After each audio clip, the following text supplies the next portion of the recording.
Hey everyone, thank you very much for joining us for another story here at Eddie Narrates. The title for this one goes like this. Stepson refuses to acknowledge me as the father at his wedding, and I tell him I'm okay with that. But he'd have to be okay once I refuse to do this for the wedding that his deadbeat bio-dad refused to do. Oh boy, he regretted his decision so quick. I'm a 54 male, wife Daphne, 46 female, has had a very difficult life, and ever since I met her, I've tried to make life easier and better for her. She was abandoned at birth, and she grew up in a foster system. While I in no way intend to demonize the foster system, because I know a lot of people get the chance to get a happy and functional family, the case with Daphne was very different. Initially, she was assigned to foster homes, but the entire thing never culminated in her getting adopted. It would just be a vicious cycle of one foster home to another, and not a single family to call her own. As such, she never knew what a healthy family dynamic looked like. Hell, she didn't know how healthy relationships function.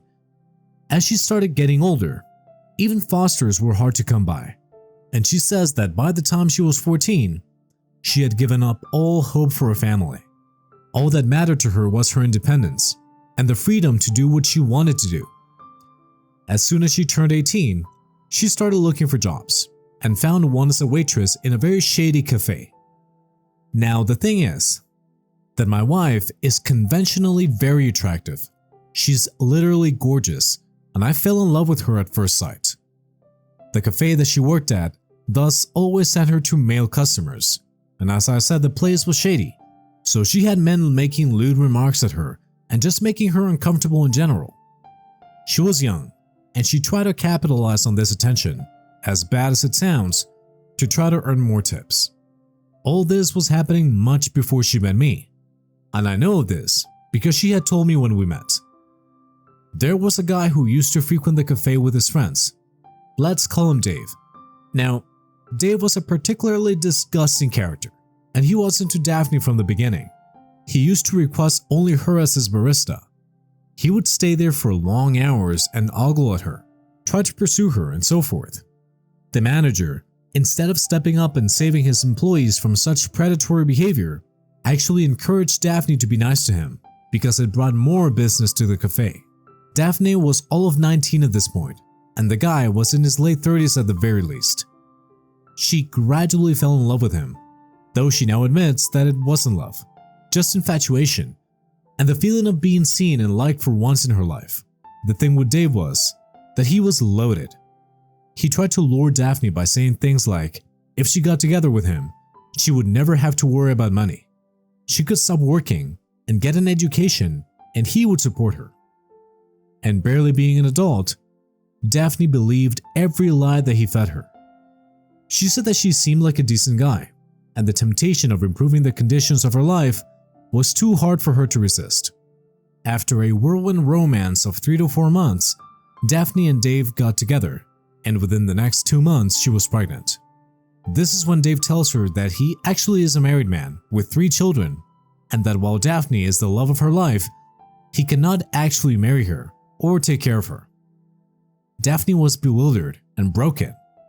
She said that she had actually wanted to get married, and had she known that he had a family of his own, she would never have gotten involved with him anyway.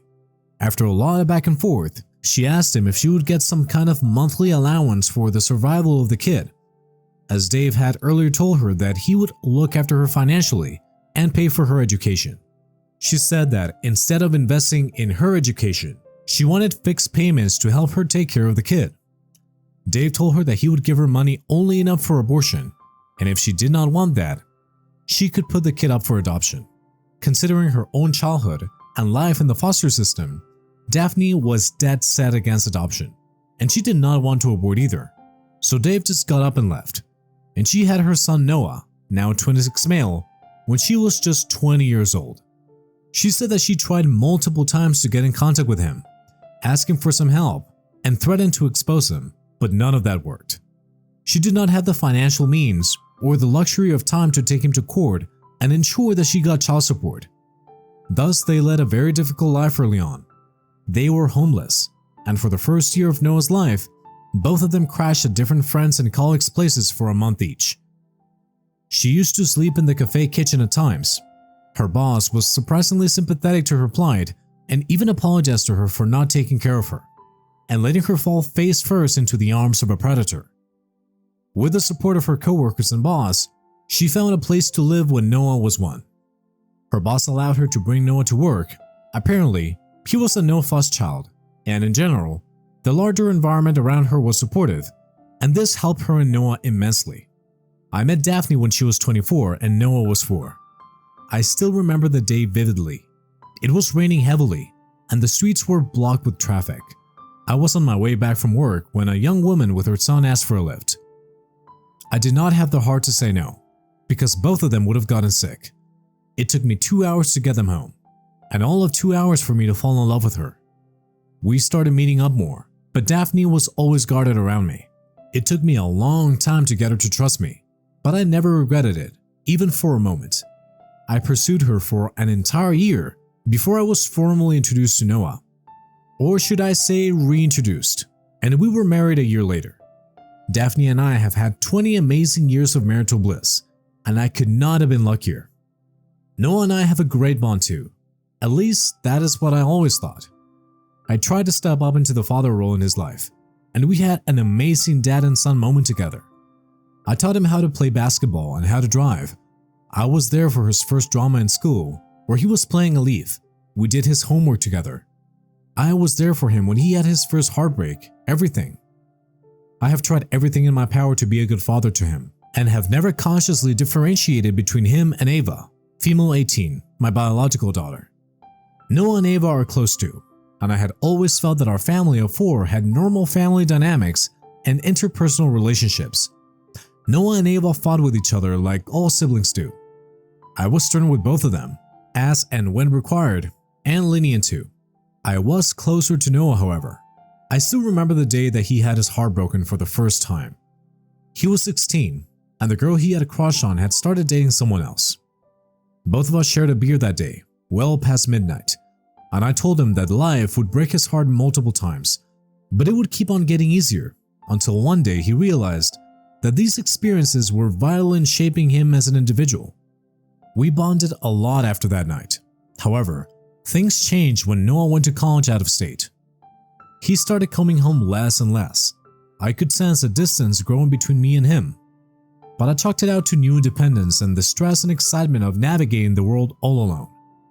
I could understand where he was coming from, or so I thought, because I had been the same way in college. Daphne was very perturbed initially, but Noah made it a point to keep in touch with her. This is where it started getting weird.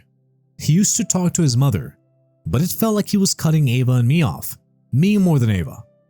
I would get to talk to him once a week for a few minutes if I was lucky, but Daphne spoke to him every day. This was even more surprising, because he had always been closer to me than Daphne, especially since he went to middle school. Gradually, his trips back home lessened. He seemed more disconnected from everyone, and things just went downhill. Before people come pouncing on me, accusing me of not doing anything about the distance between me and my son, I would like to tell you that I tried very hard to bridge the growing gap between me and him. I have asked him countless times if there was anything that was wrong, if there was anything that I could do to make it better, or if I had done something wrong, but he never said anything to me at all. I tried as hard as I could, and it never got me anywhere, so eventually I gave up. I adjusted myself according to what Noah wanted and tried to respect whatever boundaries he was enforcing. A few months ago, he informed us that he was getting engaged to his girlfriend Maya. Maya is a very sweet girl, and both Daphne and I have met her a couple times. She's a sweetheart, and she's very good with Ava too. Both Daphne and I have been very excited about the wedding, even though Noah has not been involving us very much. Ironically, it is Ava who keeps us in the loop and asks for suggestions. We try not to overstep, but I'd be lying if a few differences of opinion have not cropped up. They've all been resolved and we share a very good relationship with Maya, so there's that. The wedding is in a month now, and as a surprise to Noah and Maya, I'm gifting them a house.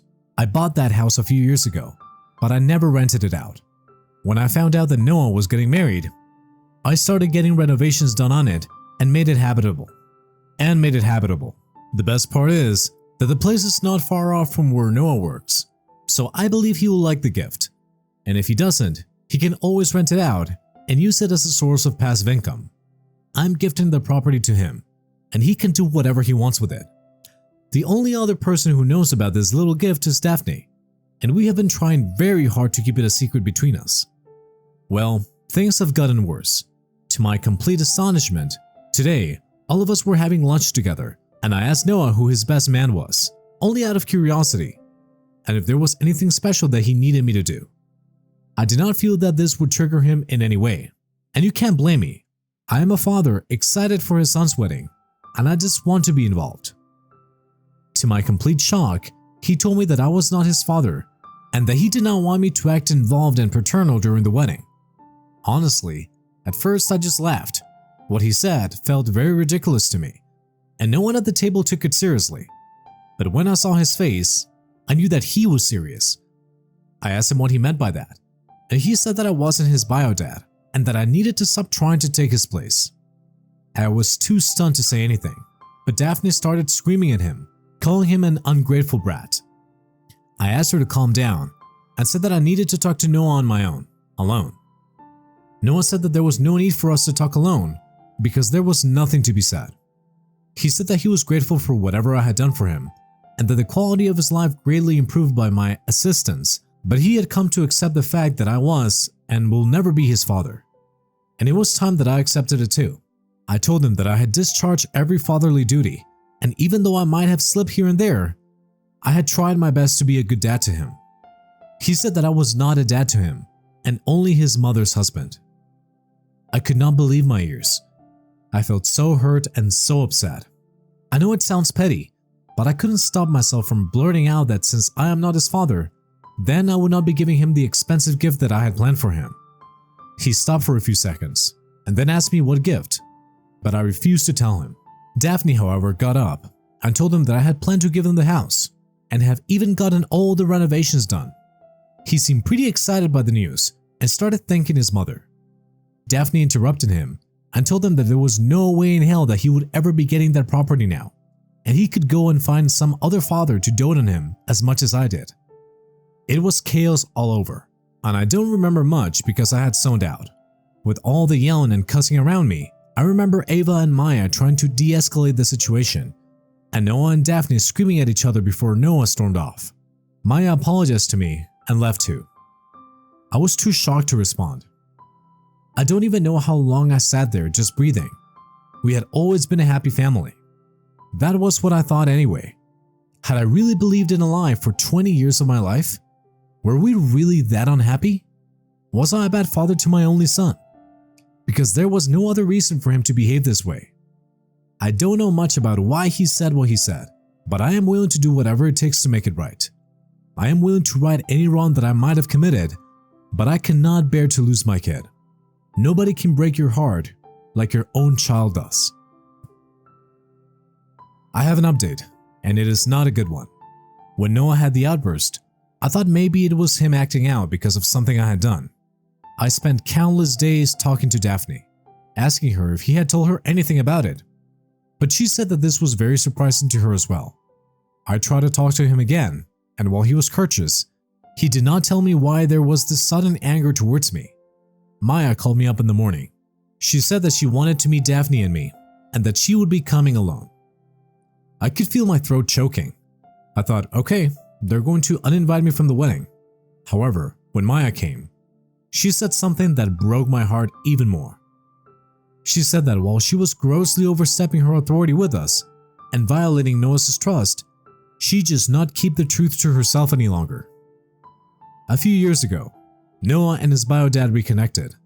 The man is old and sick, and his health has been declining steadily, and like all old people nearing death, he wanted to make amends for decades-old wrongs.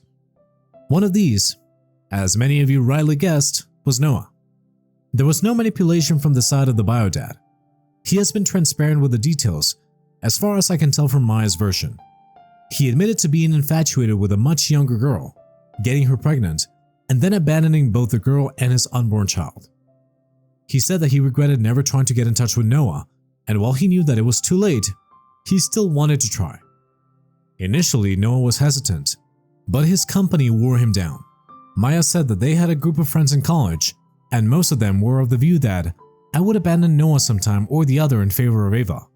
So it would be foolish for him to let go of this opportunity of connecting with his bio dad, especially since he's old and rich. It was only Maya and another friend Anwar who were against this since the beginning.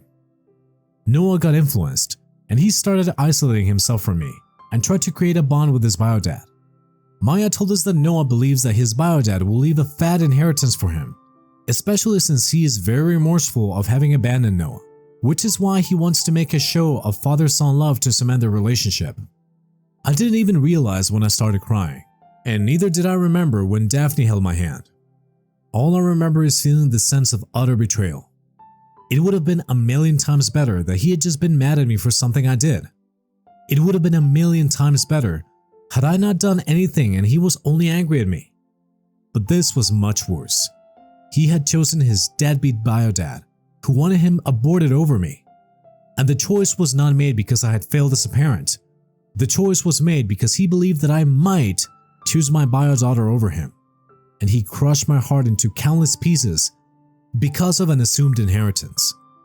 This is beyond effed up, even for me. Daphne thanked Maya for telling us, and she said that both me and her would not be going to the wedding or having any contact with Noah in the future. Maya said that she understood, but I reassured her that she would always be our family and that she could always come to us for any help or support if she wished. She thanked both of us and left. I don't have anything to say. Out of the hundreds of reasons that I had thought of, this did not make the list. I could not even conceive of a reason like this. I think Noah and I are done. He wanted one father, and he has made his choice. I guess from today onwards, I too only have one child. Maya broke it off with Noah. It wasn't Noah who told us. As Daphne blocked him from everywhere, and neither I nor her are in touch with him, Maya came over one day. She said that Noah's bio dad had passed away from pancreatic cancer and had left nothing to him. The will mentioned giving him a paltry amount, but that was it. All of Noah's dreams of inheriting that man's assets and houses were shattered. He wanted to contest the will in court, but he had no legal footing, and both Maya and Noah knew it. Maya had already been contemplating leaving Noah, especially after she saw how he had treated me. She said it just made her look at him in a very different light, and she could not respect him any longer, so they broke up. Noah made a huge fuss about it, calling her a gold digger and implying that the only reason she was breaking off the engagement was that he did not receive money from his dad. He's being a stubborn ass, as I know he can be, and is refusing to see the error of his ways, and the treatment he meted out to his family. Anyway, so Maya couldn't take it anymore and left him. She had come over to give me some dresses that she had bought for Ava. She's a sweet girl, and it's a shame it ended this way. But I think it's better that she saw the entire drama unfold before marriage and had the time to rethink her decisions than getting married and being stuck in the loop. She said that it had been more than a month since Noah and she broke it off, but we have no news, and neither does Ava, which is surprising because Ava and Noah are still in touch. Despite everything, both of them are very fond of each other and want to maintain their relationship, and nothing should come in the way of that, not even me. That's it. I feel the alienation is complete, and we have reached a point of no return. My son's ex-fiancée is the one who is informing me of their breakup because my son doesn't see me as a father anymore. At this point, I don't even know if I want things to be better. He has hurt me so much and has nullified the last 20 years so easily that I don't think I will ever be able to recover from it and trust him.